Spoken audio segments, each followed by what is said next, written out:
So I was never going to do a draw my life video because, to be honest, I personally don't think my life is nearly as dramatic or interesting as some of the other draw my lives that I've seen.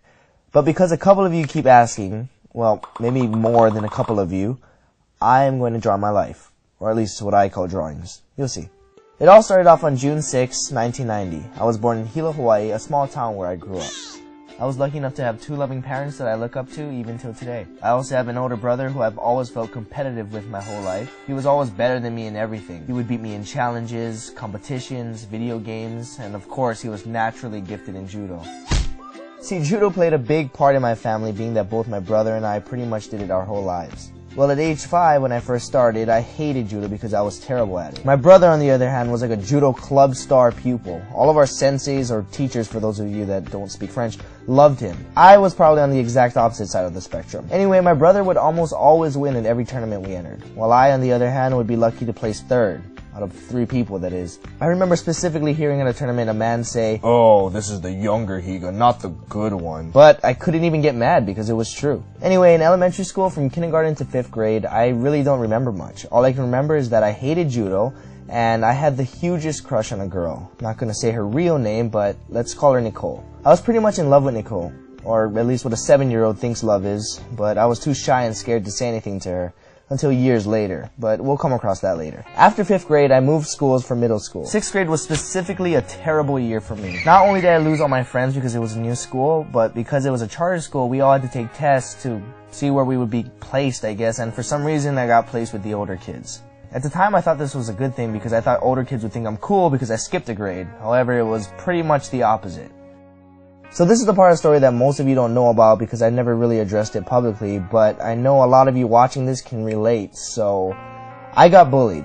A lot. You know, nothing really crazy, just your typical getting pushed down to the ground, being made fun of for no reason. And yes, I remember every single one of them, including the worst of them. Again, not gonna use a real name, but we'll call him Richard. Because as you know, another name for Richard is Dick. See, Dick was such a Richard to me that I'd actually make excuses to my mom why I couldn't go to school, or why I needed to change schools. So I was hating life at the time and wondering why someone so mean could be so popular by picking on me. It even got to the point where I had some darker thoughts at the time that I think most, if not all, teenagers go through at some point in their lives. Or perhaps it was just puberty messing with my head, I don't know. However, I was able to stick it out, and I actually found a way to end the bullying on my own terms. I noticed that the reason Dick was bullying me was to make people laugh, so I figured that if I could make them laugh and become the funny guy, they would stop treating me like I was less than them. And surprisingly, it worked. Every time they made fun of me, I ran with it, and I made fun of myself even more than they could. Kind of like that last rap battle that Eminem did in 8 Mile, except that movie didn't exist at the time, so he pretty much stole my idea. It's all good though, me and Eminem are like best friends forever now. Not really.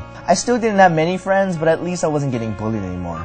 But from that point on, I wanted to be funny. I started picking up my mom's VHS camcorder and recording little skits and videos for my family to watch. They loved it. Of course, some of my cousins would be like, "You need to get a life, Ryan." But it became a traditional thing. Every Sunday, I'd have a new video for them to watch and laugh at. In 8th grade, I finally reconnected with Nicole. You know, the girl I had a crush on since elementary school. She was still at the other middle school where all my friends were, but I somehow became in contact with her again through MSN Messenger. A lot of you might not know what that is now, but it was like the Facebook of that time. But when I finally had the courage to ask her out, I got completely rejected.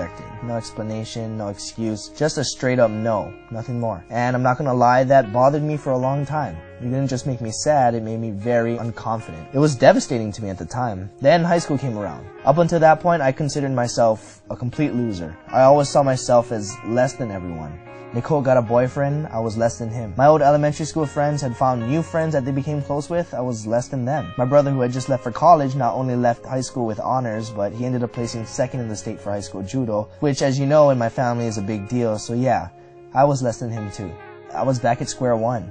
I had a few acquaintances, but little to no close friends. Even the kids I considered nerds had friends. They had each other. In my mind, I wasn't anybody. I was less than everyone. I looked forward to class more than recess and lunch because at least that way I could sit somewhere and not look like a complete loner. And then it happened. One of the most momentous occasions of my life. I joined the wrestling team. And I know what you're thinking, wrestling is just a sport. Well, to me it wasn't. It literally changed my life and, well, almost ended it at the same time.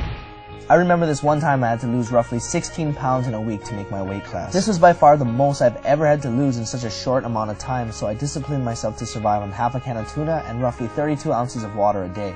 Pretty sure I would have died had my teammate Landon not found me collapsed on a run. Sorry Mom, you're just finding out about this now. It was probably one of the hardest things I've ever had to do in my life, but it was by my own choice, just to prove to myself that anything can be done with enough effort. Sure enough, I made it to 102 pounds, a whole pound under my weight class. From that point on, I felt like a completely new person. I didn't feel like a loser anymore. I felt like I could get anything I wanted in life as long as I put the work in. By the time high school was over, I was lucky enough to earn a state championship wrestling title, and just like my brother, second in the state for judo, even with a dislocated elbow. I had lots of friends, most of which were fellow wrestlers. You might recognize some of them from my videos. I even had a girlfriend. No, not Nicole, someone that I thought was even more beautiful and perfect for me. Oh, and those videos I made for my family every Sunday, I decided to start putting them on this website called YouTube so I wouldn't have to physically bring them a copy. And little did I know, a few other people found them and started sharing them as well. Before I knew it, I was consistently getting thousands of views every day, and comments kept telling me to do it, so I did.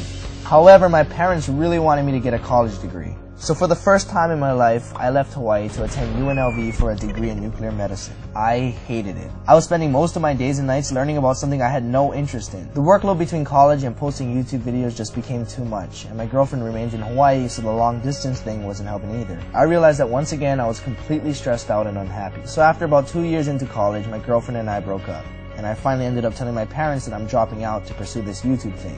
It took a little while, but to my surprise, they became completely supportive. And because of that, thanks to my parents, thanks to wrestling, thanks to my bullies, thanks to not only the good but the bad experiences in my life, and of course thanks to all of you watching right now, I am who I am today because of all of you. Like everyone, I still go through highs and lows, but ultimately, I'm completely happy. This is my real life story. No, I'm not telling you this because I want to brag about my life or because I want you to feel sorry for me because I was bullied when I was younger or whatever. I'm telling you this story because I know for a fact that there are a lot of you watching this right now that are going through the same things I went through when I was younger. And I wanted to let you know that life will get better if you choose to make it better. It's okay to be sad and angry now and then. There are some things that may be out of your control, like a bully that picks on you or a boy or girl that rejects you or even a sibling that outshines you. But the one thing that you and only you control is your perspective and your actions. Being depressed and feeling sorry for yourself is easy. I challenge you to change that today. Happiness is a choice. Choose to be happy. Choose to better your life because only you can make that decision. You are not less than anyone. There are only two things that can stop you, your own mind and your own body. Some might argue that there's a third and say your heart as well. But if you've been on my channel long enough, you already know that even with heart, it's still less than 3.